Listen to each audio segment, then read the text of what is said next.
স্বাস্থ্য দপ্তরের অধীনে বর্তমানে রয়েছে প্রায় 950 জন অনিয়মিত কর্মচারী।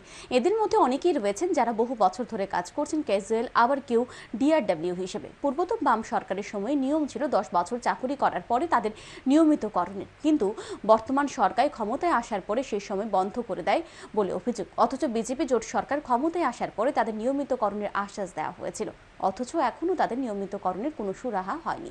স্বাভাবিকভাবেই ক্ষুব্ধ জিবি, আইজিএম সহ বিভিন্ন জায়গায় কর্মরত কর্মীরা।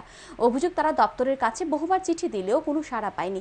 তাই মঙ্গলবার ফের তারা আইজিএম হাসপাতালে মেডিকেল সুপারিনটেন্ডেন্টের অফিসের সামনে এসে বিক্ষোভ দেখায়। দাবি দ্রুত পূরণ না হলে আমরণ অনশনের হুমকি দিয়েছেন তারা।